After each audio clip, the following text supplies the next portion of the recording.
the day, prosecutors outlined some of the items seized when they raided Diddy's homes. That included AR-15 rifles, ammunition, and there were a lot of rumors and allegations of underage women at these parties. This time around, Diddy was brought in first. He was brought in about a couple minutes after 2 p.m. today, and we were all kind of waiting to see. We had heard mumblings that his mom might be in courtroom, that we were waiting for the children, but then nothing happened. But then, in another twist and turn, the children do walk in, but this time it was a lot smaller bunch than it was the last time. So last time you're having all of Diddy's children, except with the exception of Love, who is just a 2-year-old child, so she wasn't at court. But you had all of Diddy's children there except Love. But this time around, you just had Justin Combs and Christian Combs, meaning that there was no Quincy there today. Delilah and Jesse weren't there. Chance wasn't there. And the caretakers of his younger children who aren't of age just yet, they were not present inside the courtroom as well today. But his mom also wasn't in court today. So when Diddy came inside, it was still that standard issued MDC jumpsuit. He's wearing khaki.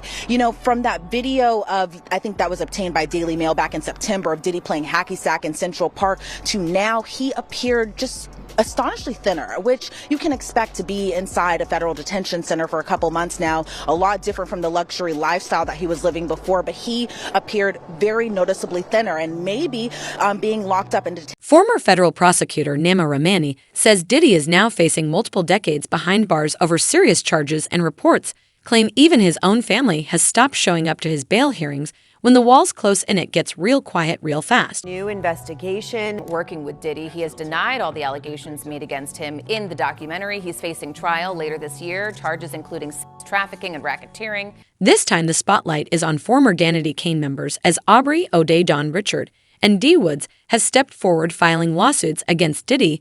They claim he treated them like objects, only caring about their looks and sex appeal. D. Woods even opened up in a recent interview and in the docuseries The Fall of Diddy, where she spoke on the verbal abuse and degrading comments. She says she faced the silence is breaking and the stories are starting to line up. Letter, they write, quote, "Having reviewed these videos, it is now abundantly clear that they confirm Mr. Combs' innocence and that their full exculpatory value cannot be investigated and used unless they are electronically produced. The 9 videos at issue are the so-called freak-off tapes with victim 1 that the government has repeatedly referenced, causing wild speculation in the media. Contrary to what the government has led this court and the public to believe, the so-called freak-offs were private sexual activity between fully consenting adults in a long-term relationship.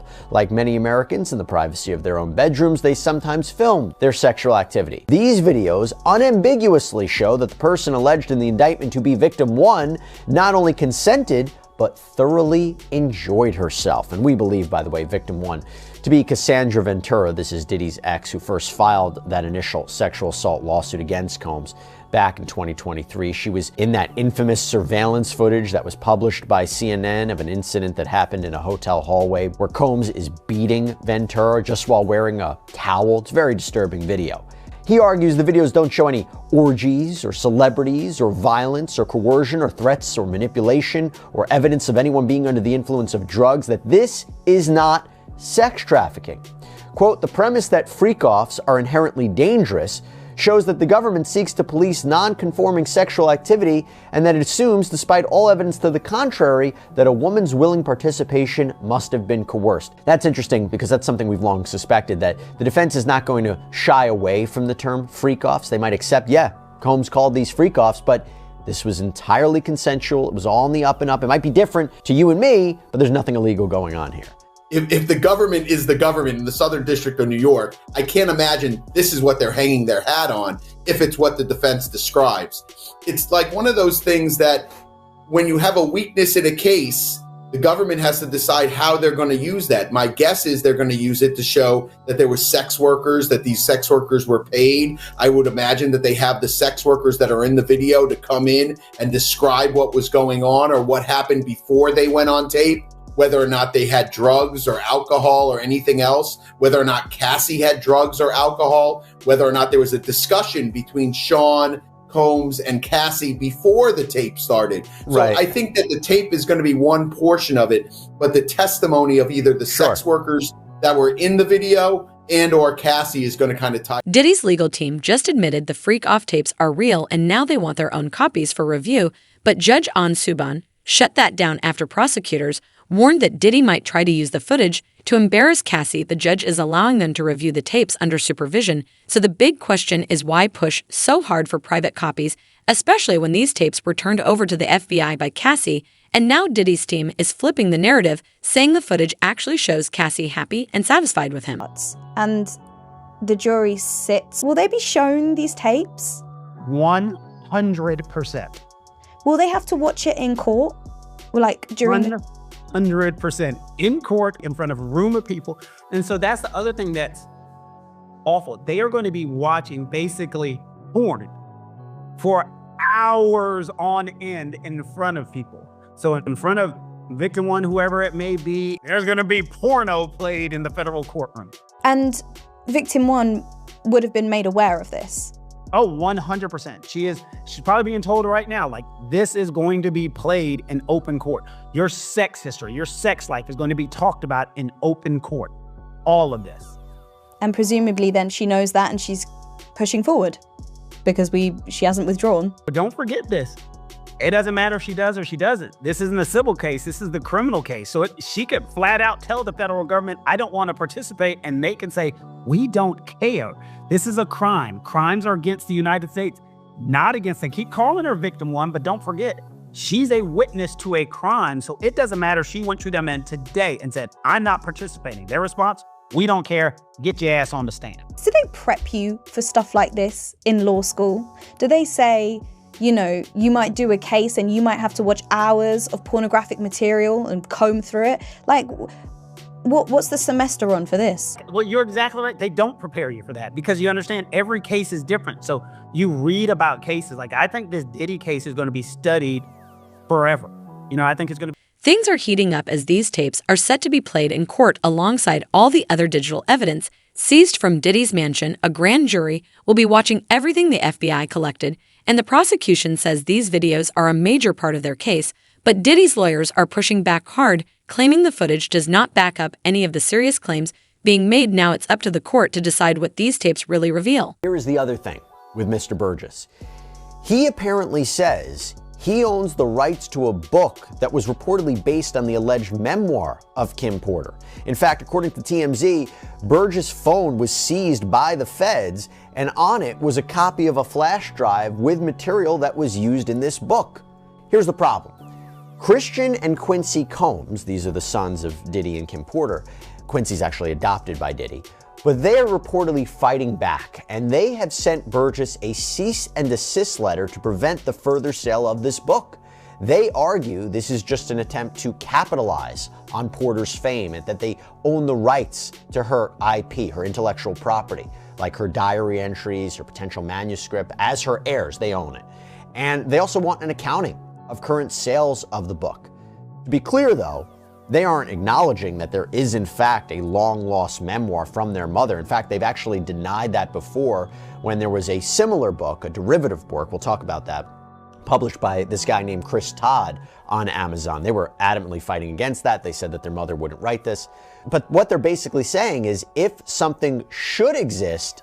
Diddy is facing massive pressure as new lawsuits and claims keep surfacing now involving not just him, but also his son's. Public attention is zeroing in on past relationships, business ties, and reported internal conflicts from former artists calling out mistreatment to legal battles over alleged recordings and manuscripts connected to Kim Porter. The situation is spiraling. What once looked like a music empire is now surrounded by legal smoke and rising questions about who knew what and when. So infatuated with a child that wasn't yours, well, you guess that's... Reports are swirling that Diddy is struggling behind bars, with sources saying he's already become a target for other inmates. Former inmates are claiming he's not built for this life, and the pressure is getting to him fast. This kind of spotlight inside can change everything, especially when the charges carry a heavy stigma, and even now whispers are spreading that Diddy might be breaking under the weight. News right now, Larry, I am just getting word. People magazine says it's got a source on the inside that tells them that P. Diddy's on suicide watch tonight. Do your sources confer the same information? Are they saying it was possible? Hey, real quickly, all that commissary stuff, he's not getting any of that because people in the SHU have an abbreviated list. So he's out of luck. No stake for him. Yeah, he is on suicide watch. This guy thought he would have went home. All of a sudden, he didn't get bond. Remember, the first night that he was there, He was like an overnight guest. When they killed his bond hearing, now they checked him into the system, and reality has hit him. And I understand that he has a shrink coming by his cell to see him several times a day. And now there's talk about putting him in, it's like a bubble. It's like a cell that has like a plexiglass wall in it where they have inmates watching you. That's actually their job, to keep an eye on the inmates that are on suicide watch. Another error that I guess some warden told you this. There are sentenced inmates there. They're called cadre inmates. They don't have to be white collar inmates, but they're doing maintenance on the building. And the problem why there's a lot of violence there, they have housing units. And they're mixing bank robbers, drug dealers, rapists with white collar people. And this is why Diddy, he can't go into a regular housing unit because somebody will take him out for sure. Somebody's gonna get a lot of street credibility out of this.